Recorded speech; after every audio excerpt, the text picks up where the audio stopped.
नमस्कार विद्यार्थी मित्रांनो. आपण या अगोदरच्या व्हिडिओमध्ये आपले तिसरे प्रकरण सुरू केले आहे.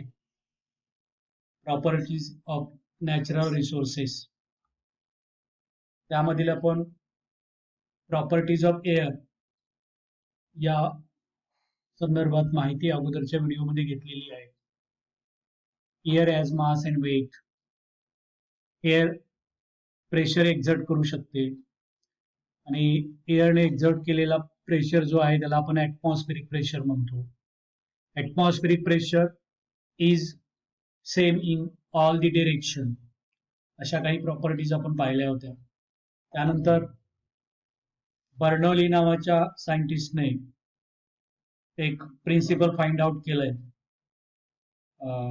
हवेचा वेग वाढला तर तिचा दाब कमी होतो आणि या उलट जर हवेचा वेग कमी झाला तर तिचा दाब वाढतो. इथपर्यंत आपण अगोदरच्या तासिकेला आलो, अगोदरच्या व्हिडिओमध्ये माहिती घेतलेली आहे. आता आपण पुढे जाऊयात. When there exists a difference in the air pressure at two different places, the air starts flowing from the place of higher pressure to the place of lower pressure.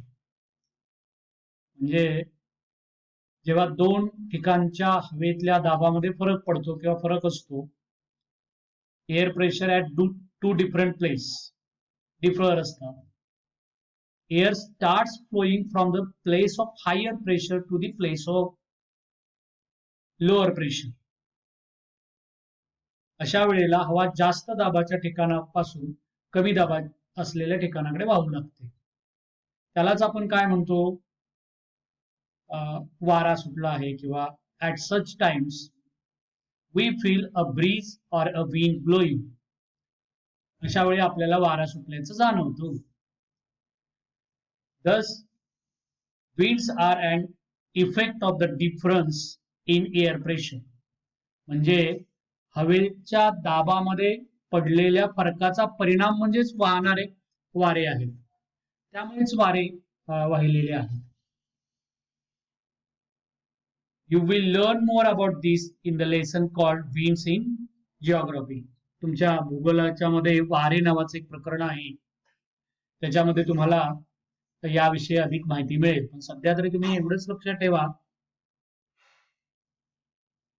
the air starts flowing from the higher pressure to the place of lower pressure. हवा नेहमी higher pressure पासून lower pressure असणाऱ्या ठिकाणाकडे वाहते. पुढे आणखी एक property हवेची आहे, तुम्हाला सर्वांना माहित आहे, पण तरी पण आपण ती पाहणार आहोत. करून पहा म्हणून एक property. Take ice cube in a glass up to 3/4 of its height. एका ग्लासामध्ये 3/4 म्हणजे त्या ग्लासाच्या पाऊण उंचीपर्यंत बर्फाचे खडे घ्यायचे. Now observe what happens. आणि त्याचं निरीक्षण करायचं. How did the water droplets appear on the outside of the glass. म्हणजे तुमच्या असं लक्षात येईल, जरी ग्लास आपला अगदी वॉटरप्रूफ असतो, म्हणजे लीक प्रूफ असतो, त्याच्यामध्ये कोणताही छेद असत नाही, छिद्र नाही, तरी पण ग्लासच्या बाहेरच्या बाजूला पाणी जमा झालेलं तुम्हाला पाहायला मिळेल. असं का बरं होत असेल? तर याच्यामध्ये एक हवेची प्रॉपर्टी दडलेली आहे. आता काय आहे नेमकी ती आपण बघूया. Due to the ice cubes in the glass, the air surrounding the glass cools down. ग्लासमध्ये बर्फाचे खडे आपण तुकडे ठेवल्यामुळे ग्लासमध्ये असलेली जी हवा आहे तिला थंडावा मिळतो किंवा ती थंड होते. As the water vapor in this air cools down, it condenses and gets transformed into water. त्यामुळे काय होतं, water vapour in the air, हवेमध्ये पाण्याची वाफ असतेच, ती कूल डाऊन होते त्या ग्लासाच्या आजूबाजूच्या हवेमध्ये आणि ती कंडेन्स होते. कंडेन्सेशन म्हणजे काय, तर गॅसेसचं रूपांतरण लिक्विड स्टेटमध्ये एखाद्या ऑब्जेक्टचं होत असेल तर त्याला आपण कंडेन्सेशन म्हणतो. म्हणजे पाण्याच्या वाफेचं रूपांतरण पाण्यामध्ये होतं आणि it gets transform into water, ते पाण्यामध्ये रूपांतरित होतं. म्हणजे हवेमध्ये बाष्पाच्या रूपामध्ये असलेलं पाणी जे आहे त्याला थंडावा मिळतो ग्लासमध्ये बर्फ असल्या कारणाने, आणि एका विशिष्ट टेम्परेचरला त्याचं कंडेन्सेशन म्हणजे संघनन होतं आणि त्यामुळे बर्फाचं रूपांतरण पाण्यामध्ये होतं. आणि त्यामुळेच आपल्याला it is this water that collects on the outer surface of the glass, त्यामुळेच आपल्याला ग्लासच्या बाहेरील पृष्ठभागावर पाणी जमा झालेलं पाहायला मिळतं. आता पुढे the level of humidity is different in different places.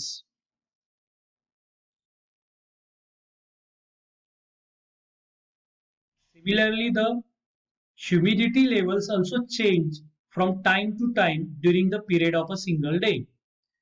Level of humidity is different in different places.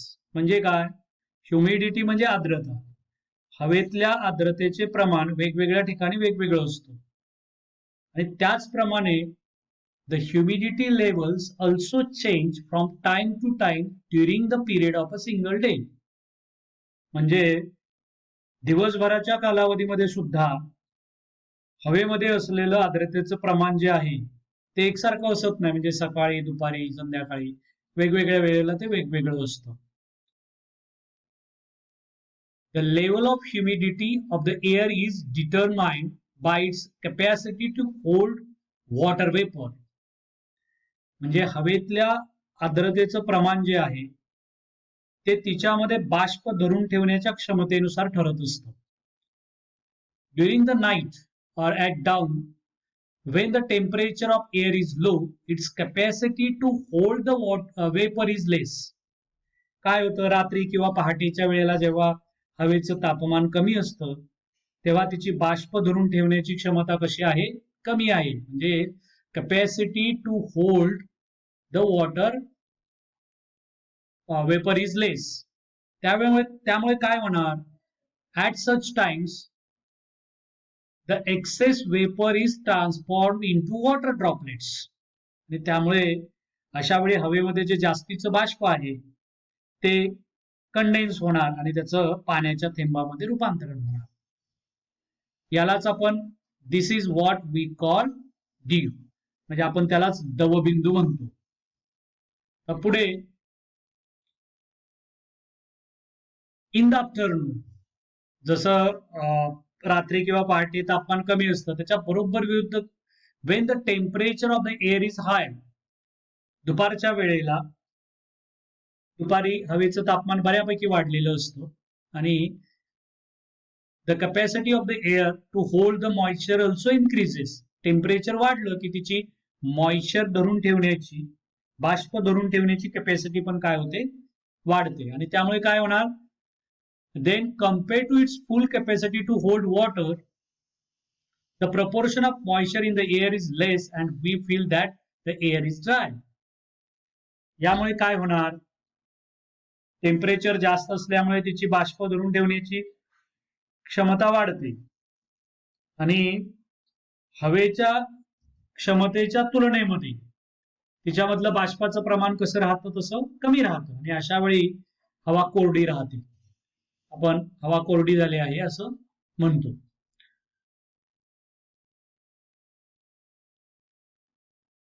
तर त्याचबरोबर the proportion of water vapour in the air is high during the monsoons and in coastal areas.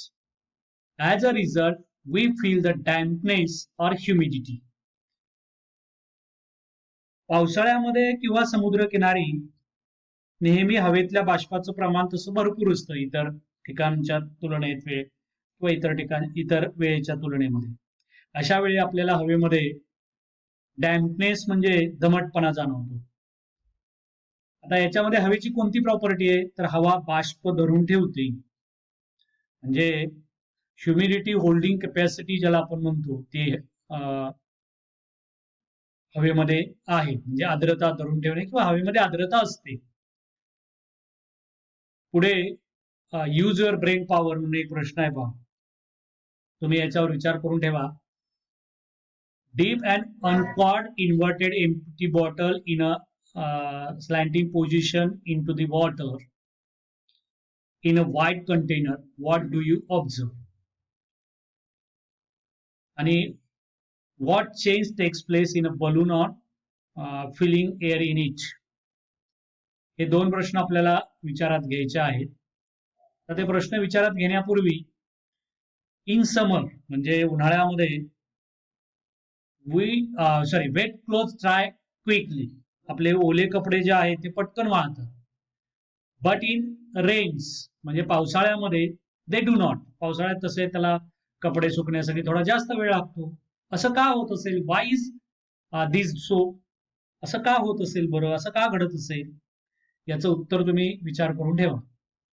आता एक रिकामी अनकॉर्क्ड म्हणजे बूच न लावलेली, inverted म्हणजे उलटी, एम्प्टी बॉटल म्हणजे रिकामी. आपण काय करायचंय, एका पसरट भांड्यामध्ये तिरपी धरायची आणि काय दिसतंय हे आपल्याला बघायचं. आता अर्थातच हा प्रयोग आपण फक्त काय होईल एवढ्यावर असाच विचार करू शकतो.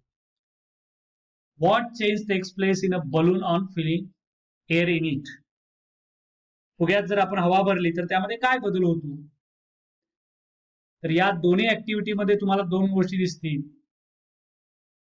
वी केम टू नो म्हणजे तुमच्या लक्षात येईल फ्रॉम द ऍक्टिव्हिटीज अबाव, या वरील दोन ऍक्टिव्हिटी वरून, that air has properties like occupying space, having a certain volume and having mass and weight. Mass and वेटची प्रॉपर्टी आपण अगदी सुरुवातीला अभ्यासलीच आहे. पण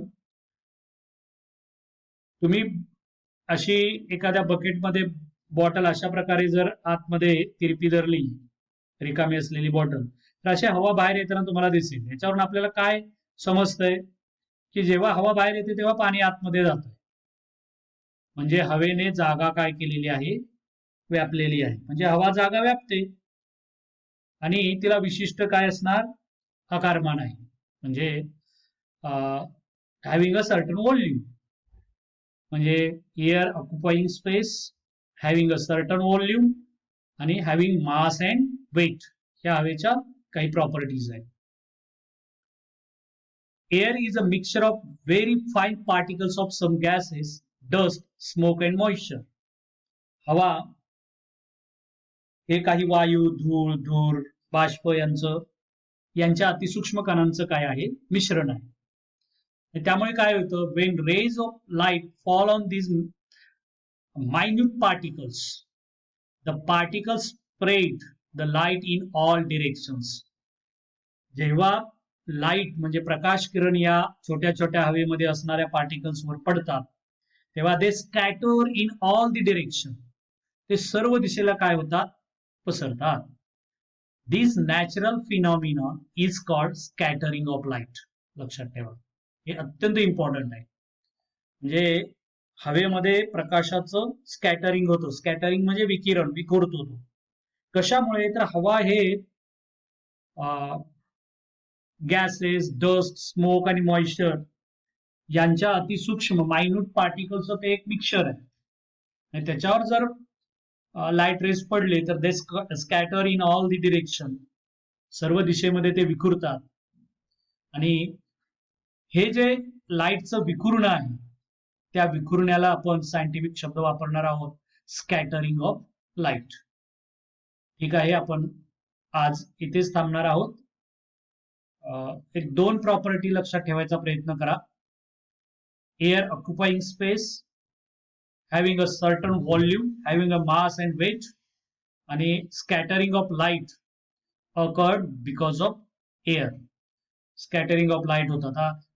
याचा काय महत्व आहे स्कॅटरिंग ऑफ लाईटचं, याच्यावर तुम्ही विचार करून ठेवा. पुढच्या वेळेला आपण त्याच्यावर बोलूया. धन्यवाद.